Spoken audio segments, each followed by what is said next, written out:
Salve camaradas, tudo bem? O tema do vídeo de hoje é inflação e luta de classes no Brasil.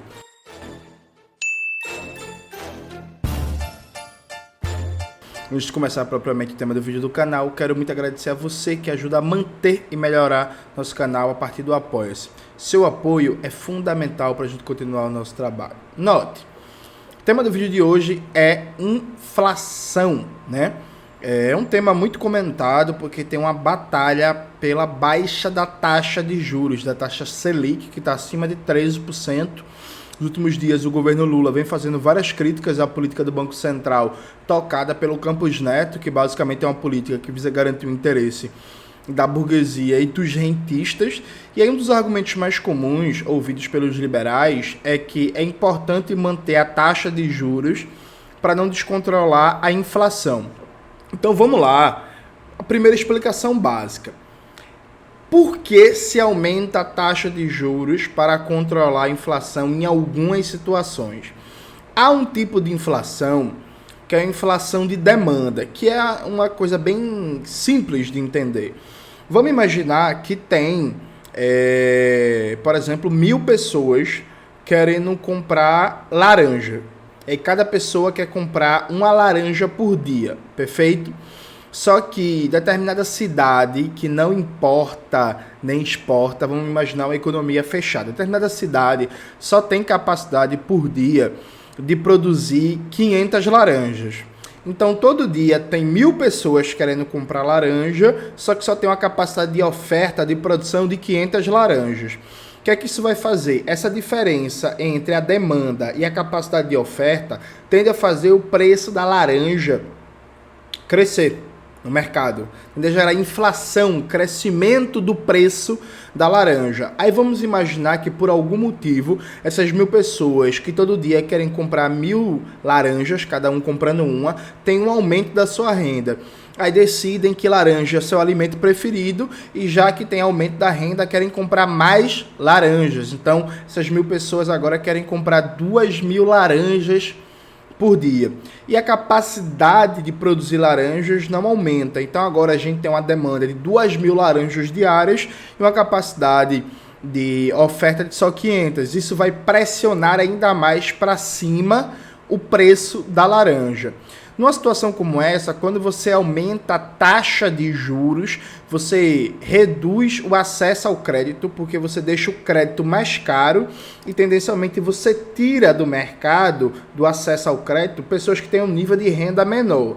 Isso vai fazer com que a capacidade de compra das pessoas se reduza e a pressão inflacionária sobre o preço da laranja diminua. Então, isso dá uma controlada, né, nessa distância entre oferta e procura, ou procura e oferta, demanda e oferta. O que é que significa? Basicamente, a taxa de juros é um mecanismo que serve para desaquecer o mercado, porque ela reduz a capacidade potencial de consumo das pessoas. Reduzindo a capacidade potencial de consumo, você desaquece a demanda e tende-se a um equilíbrio maior entre oferta e demanda. Só faz sentido falar que aumento da taxa de juros é fundamental para controlar a inflação se a gente estiver falando de uma inflação que é fundamentalmente uma inflação de demanda. Você tem 100% da capacidade produtiva instalada, as pessoas querendo comprar e não tem condição de se aumentar a produção para suprir essa demanda. E por algum motivo também não existe possibilidade de fazer importações, de fazer uma abertura comercial. Então, por exemplo, durante a instalação do Plano Real, fazia algum sentido esse tipo de argumento, já que você chegou a um período que tinha praticamente 100% da capacidade instalada da indústria brasileira, se fez uma abertura comercial gigantesca com a importação de produtos estrangeiros, inclusive é dessa época do Plano Real a criação das famosas lojas de R$1,99, e mesmo assim você tinha ainda mesmo com a abertura comercial, mesmo com mais produtos importados no mercado, você tinha um processo e que a produção não conseguia acompanhar a demanda. Então joga a taxa de juros nas alturas para atrair capital estrangeiro, atrair dólar e para também dar uma desaquecida no mercado. A inflação brasileira hoje não é uma inflação de demanda, é uma inflação de custo, percebe? Não é. E aí, veja, não faz nem sentido falar que existe uma inflação de demanda no Brasil quando a gente tem recorde de fome, recorde de desemprego, quando a gente tem mais de 20 milhões de brasileiros passando fome, quando a gente tem, na maioria das indústrias e empresas, menos de 60% da capacidade instalada funcionando. Ou seja, as empresas não estão funcionando com 100% da sua capacidade instalada.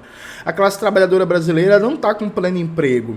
Você não tem economia bombando. Claro que ano passado teve um crescimento, por exemplo, dos serviços e do emprego e da própria renda da classe trabalhadora com os pacotes eleitoreiros do Bolsonaro, né, para tentar ganhar a eleição, o que foi, inclusive, foi bom, viu?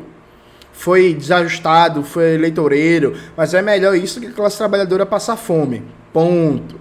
Mas a inflação hoje, brasileira, basicamente, é a inflação de custo, uma inflação que está ligada a vários fatores, está ligado ao próprio impacto da pandemia na desestruturação das cadeias produtivas globais. Então, quando veio a pandemia, várias dinâmicas produtivas deixaram de funcionar. E até agora, inclusive, não voltaram ao normal. E mesmo as que voltaram ao normal, existe uma coisa na economia chamada efeito inercial da inflação. Então, por exemplo, vamos imaginar que tem um choque de preço, cresce o preço muito de uma cadeia produtiva em janeiro. Aí fica assim de janeiro até maio. Aí em maio a coisa começa a voltar ao normal, o preço decrescer. Só que isso não vai ser necessariamente repassado de maneira imediata para o consumidor final. Você tem um tempo de maturação dessas ondas de choque para, por exemplo, isso ser sentido em todos os setores da economia que foram impactados por esse choque de preços. Então você teve pandemia, você teve guerra da Ucrânia, né, que encareceu muito, por exemplo, o preço dos combustíveis, o preço das commodities, dos fertilizantes, por exemplo, que são usados na agricultura. E você tem também o PPI, né, a política de paridade de preços. Isso é importante porque, veja, o transporte de mercadorias e pessoas no Brasil é basicamente rodoviário. Então, a partir do momento que você tem uma política como o PPI que impacta diretamente no preço dos combustíveis e roupa, móvel, alimento, calçados e por aí vai, tudo isso é transportado por meios rodoviários, isso vai ter impacto em toda a cadeia produtiva, vai ter impacto direto no preço dos alimentos, de roupas, de bebidas e por aí vai. Isso vai causar uma inflação generalizada, aliado ao fato de alguns elementos, né, que é, por exemplo, o Bolsonaro, diferente de boa parte dos países do mundo, não impôs nenhum limite para exportação de alimentos durante a pandemia. Então, vários países colocaram limites para garantir o abastecimento do seu mercado interno. No Brasil, não. Isso causou uma disparada absurda do preço dos alimentos. O Bolsonaro acabou com a política de estoques reguladores para evitar choques de preços muito grandes, ou subidas grandes ou descidas grandes no mercado de alimentos, né? No preço do feijão, do arroz, da batata e por aí vai. Isso também provoca aumento da inflação. E o Bolsonaro também afrouxou muito a mão das agências reguladoras, como, por exemplo, as agências reguladoras na saúde.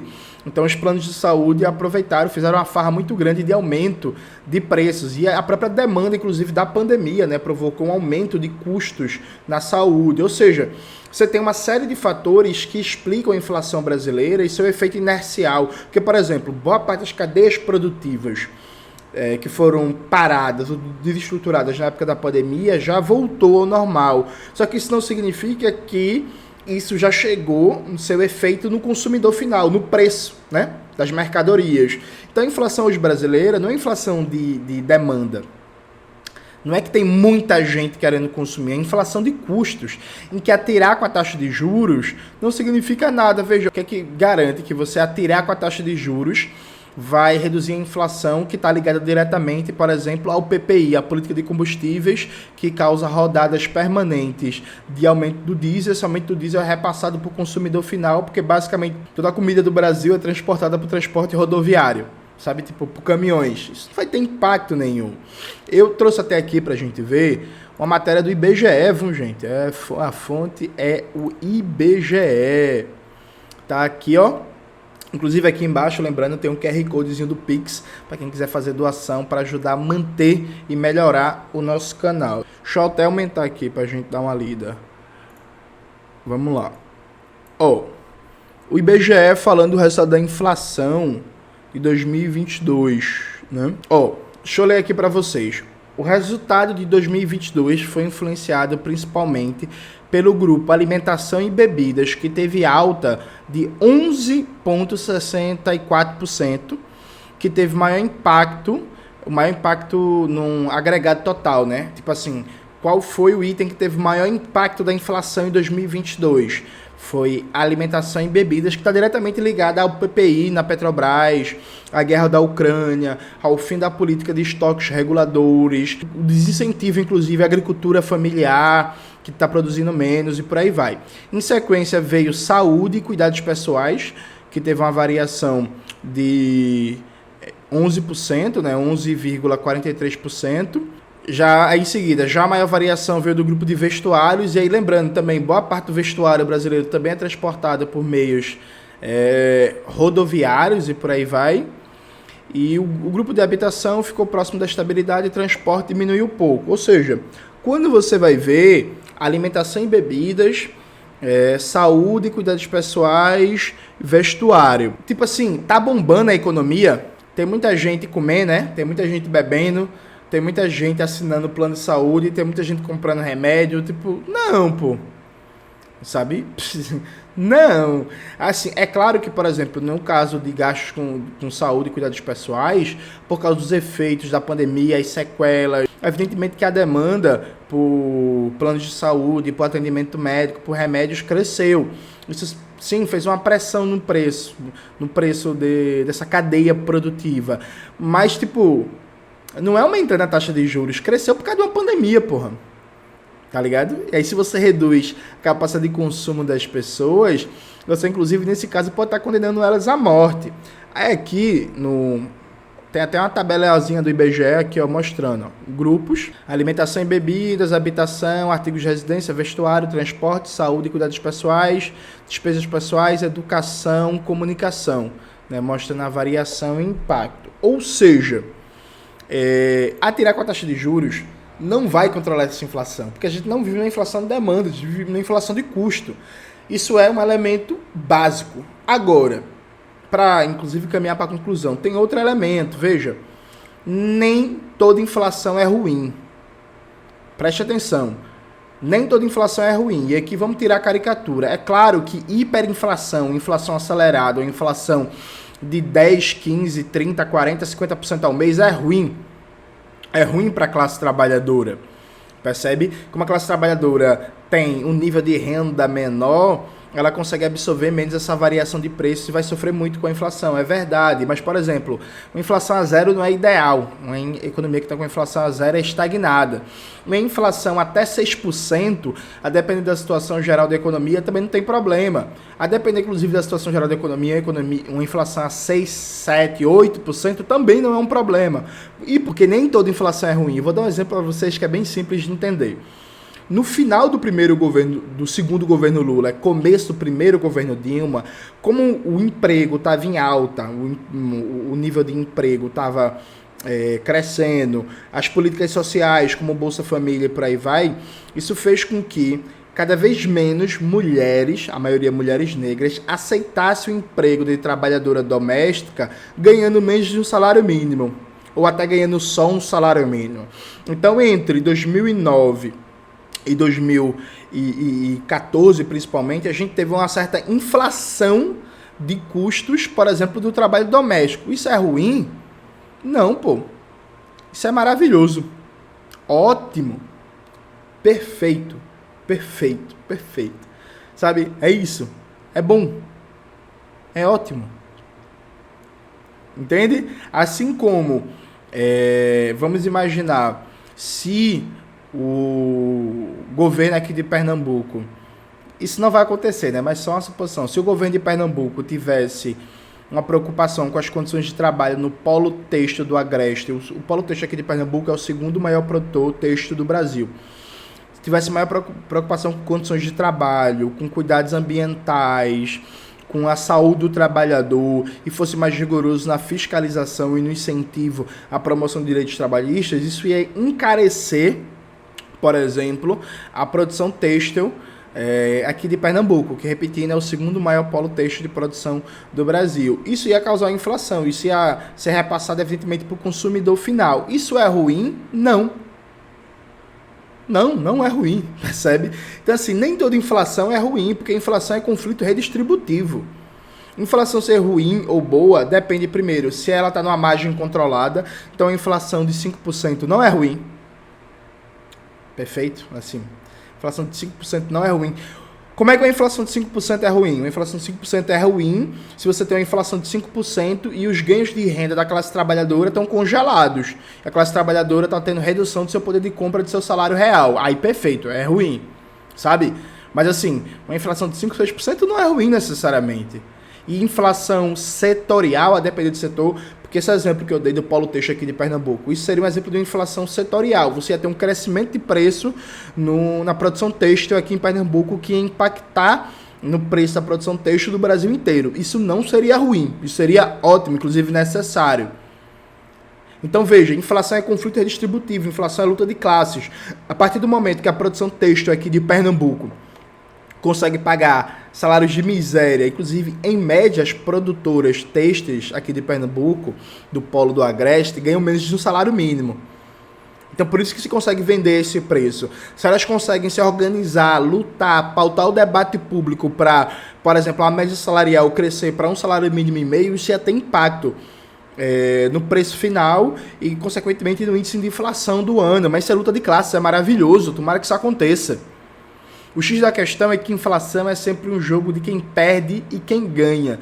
Inflação é conflito redistributivo. Inflação é a disputa também de classe que se reflete na formação de preços, porque a formação de preços numa economia capitalista não é uma questão técnica, é uma questão também de disputa política. Percebe? É disputa política.